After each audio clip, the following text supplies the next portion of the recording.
నగర పరిధిలో 5 లక్షల మంది యాదవ్ ఓటర్లున్నారు. జీవీఎంసీ మేయర్ పీఠానికి అవిశ్వాసం పెడితే మరలా యాదవులకు ఇవ్వాలి. దర్శనమే బీసీడీలో ఉన్న యాదవులని బీసీబీలోకి మార్చాలని గత ప్రభుత్వంలో యాదవ భవన నిర్మాణానికి 45 సెంట్లు కేటాయించారు. కూటమి ప్రభుత్వం వచ్చిన తర్వాత అడిగితే బీసీ కార్పొరేషన్ నిధులు రాలేదని అంటున్నారు. మా డిమాండ్లను నెరవేర్చాలని, లేకుంటే రాష్ట్ర వ్యాప్తంగా ధర్నాలు చేయడానికి సిద్ధమవుతామన్నారు.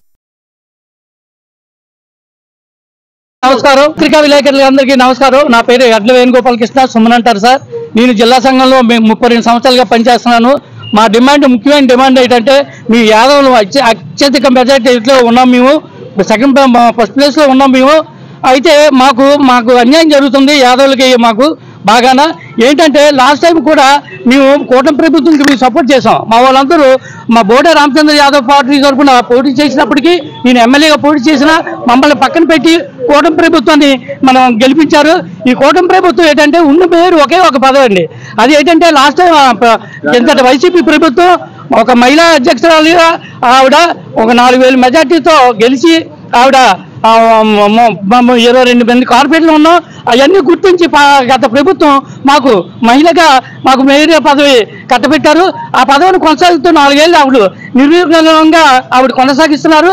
కార్పొరేషన్లు కూడా అనేక ఆవిడ పనులన్నీ దిగ్విజయం చేస్తూ ఒక టీఎన్ గ్రీన్ పదవి కూడా ఆవిడ అవార్డు కూడా పొందారు.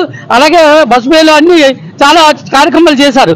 ఇవన్నీ ఆవిడని చూసి ఇవన్నీ మార్చడం ఎందుకంటే అసలు మార్చే పని కూడా లేదు. ఇదేదో కూటమి ప్రభుత్వం కావాలని చేసి ముందు మా ఒక్క మేలు కూడా మార్చాలని ప్రయత్నిస్తారు. దీనికైతే మేము చాలా బాధపడుతున్నాం. మాకు యాదవులకి చాలా విధంగా అన్యాయం జరుగుతుంది.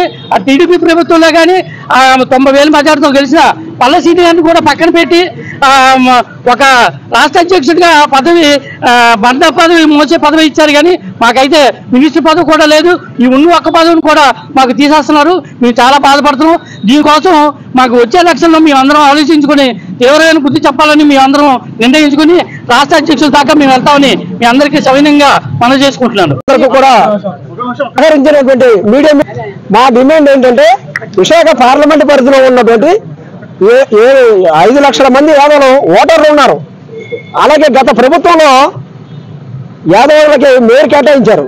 అలాగే 3 పైన కార్పొరేటర్ డైరెక్టర్లు ఇచ్చారు. ఈ ప్రభుత్వం వచ్చేసరికి మళ్ళీ ఇప్పుడు మేయర్ని మార్పు అనేది ఒక సంచలనమైన వార్తలుగా ప్రకటన చేశారు. ఈ మార్పుని మారిస్తే ఒకవేళ యాదవులకు కేటాయించండి. మీ పార్టీలో కూడా అన్ని పార్టీల్లో యాదవ్ కార్పొరేటర్లు ఉన్నారు. ఇవాళ 22 మంది కార్పొరేటర్లు యాదవులు ఉన్నారు. కాబట్టి మీరు మారిస్తే ఒకవేళ యాదవ్ కార్పొరేటర్ని మేము చేయాలనేది ప్రధాన డిమాండ్గా మేము డిమాండ్ చేస్తున్నాం. ఈ డిమాండ్ ఎక్కడితోటే కాదు, రాష్ట్రం అంతా కూడా మేము ఉద్యమాలు చేయడానికి మా నాయకులందరూ, రాష్ట్ర కమిటీ వాళ్ళందరూ కూడా సిద్ధపడ్డారు. 50 సెంట్లు స్థలం ఇచ్చింది ప్రభుత్వం ఫ్రీగా ఇస్తే దానికి మళ్ళీ నిధులు కేటాయించారు. ఈ ప్రభుత్వం వచ్చి 9 నెలలు అయింది. కనీసం ఇప్పటి వరకు పట్టించుకున్న పాపాన పోలేదు. బీసీ కార్పొరేషన్ ఆఫీస్కి వెళ్తే ఆ ఈడీ గారిని అడిగితే మాకు చూద్దామండి, తర్వాత చూద్దాం, ఇంకా కలిసే రాలేదు అనేసి నిర్లక్ష్య సమాధానం చెప్తున్నారు.